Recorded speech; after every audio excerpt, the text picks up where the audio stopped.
سلام خوش اومدید به عشق لوک. امروز اومدیم با تغییر آرایش ماهرخ و کمی هم قراره در انتها استایل موهاش رو تغییر بدیم.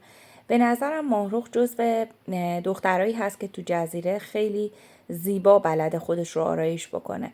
من فقط یه کوچولو سایه و موجه هاش رو و رنگ رژش رو تغییر دادم و از کانتور استفاده کردم برای اینکه برجسته سازی بشه و کانسیلر زدم برای زیر چشماش تا یکم محو بشه.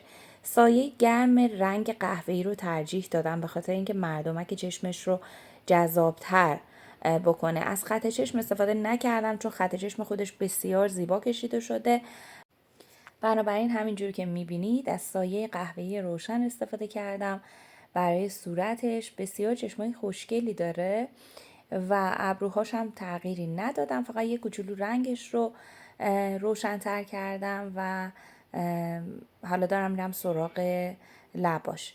اول تنظیم میکنم لباشو که قشنگ دور خط لبش بیفته و بعد از رنگ آجوری و قهوه‌ای استفاده میکنم، یعنی یه قهوه‌ای که طعم گوشتی و آجوری رو با هم داره. فکر میکنم خیلی به ماهرخ میاد این رنگ.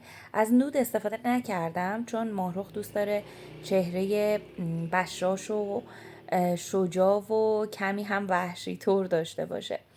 بنابراین از این آرایش استفاده کردم. خیلی دوست داشتم خودم آرایشش رو. خب بریم که موهاشو تغییر بدیم. یادتون نره که برام تو کامنت ها بنویسین دوست دارین نفر بعدی کی باشه. من خواستم ماهرخ رو یه کوچولو گوگولی تر کنم و احساس کردم چتری و رنگ قهوه‌ای خیلی به ماهرخ میاد و این مدل مو رو انتخاب کردم براش. حتما نظرتون رو بگید. بریم یه قبل و بعد ببینیم.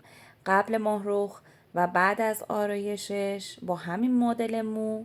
و برای رنگ موی بعدی و مدلش دو مدل انتخاب کردم، یعنی دو رنگ در یک مدل. یکی این قهوه‌ای هست و دیگری اینه. از کدومش بیشتر خوشتون اومد؟